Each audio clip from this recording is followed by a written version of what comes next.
As for the moon, well, now the evil teens knew who she was. They knew it was her who kept them from working their mischief 27 days out of the month, and they decided to get rid of her once and for all.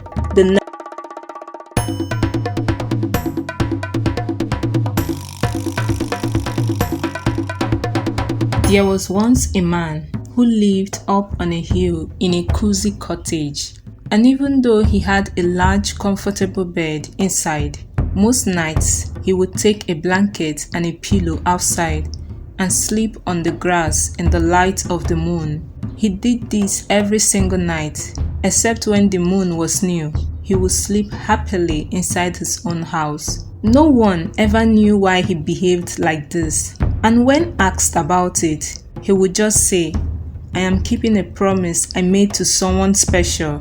And so, it started way long ago, when the world was newer than it is now, in a village called Mashton, so named because it was built in a marsh, which is basically just a wet, swampy place. During the day, the marsh folks went about their business in peace and without fear. And at night, the kind moon would light up the land, almost as bright as the sun.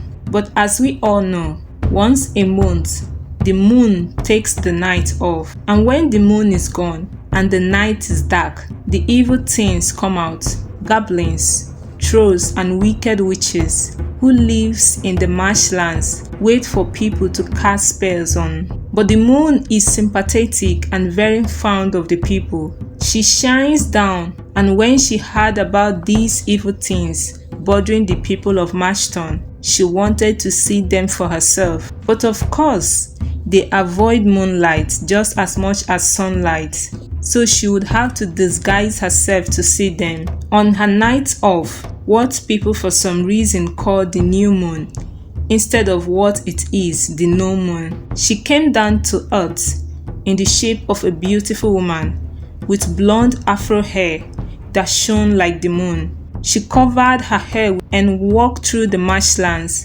to see the evil things. She was frightened and alone, and she clutched her cloak tightly around herself as she walked through the soft, muddy ground.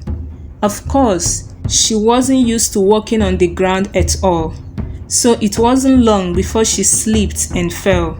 She reached out for a tree branch to hold on to, but the branch was enchanted and wrapped itself around her wrist. She tried to get free, but the branch just held her tightly.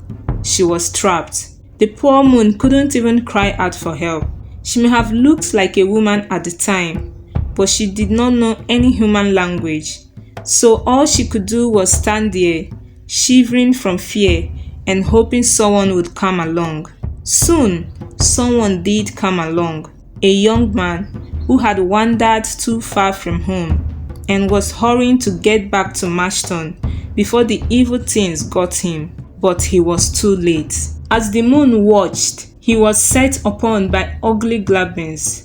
The man cried out for help, and the moon wanted to go to his aid, entirely forgetting that she needed help too. But though she struggled harder than ever against her bonds, the branch would not let her go.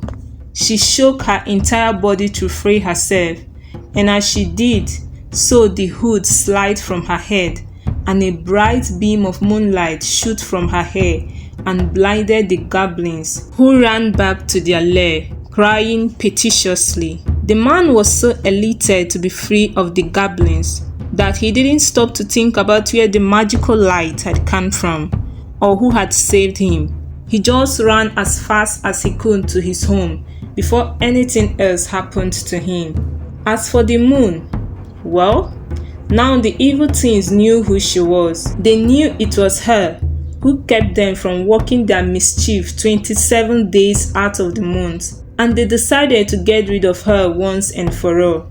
The next day, the sun rose as it always had, shone for a few hours, then prepared to set, and the people of Mashton prepared to greet the new moon. But there was no moon. Days passed, and the moon did not shine. The evil things began to run amok in the marsh because there was no moon to chase them away. The people were frightened, and none of them knew where the moon had gone, except one. The man who had been set upon by goblins suddenly remembered what had happened. A woman with shiny yellow hair had freed him. She must have been the moon. She saved my life, and I just ran away and let those evil things have her. He felt ashamed and resolved to help her if he still could. So that very day, just before nightfall, he went out into the marshes alone. He tried to remember where the goblins had found him, and with only a few minutes until the sun was due to set, he found the spot, and there was the moon dead in the marsh. The man fell to his knees and cradled the head of the fallen moon, begging her to live again. The sun set, and the man knew that any moment now he would be set upon by monsters of all shapes and size against whom he would have no defense. "Never mind," he said to the moon in his arms. "I owe you my life and nothing less."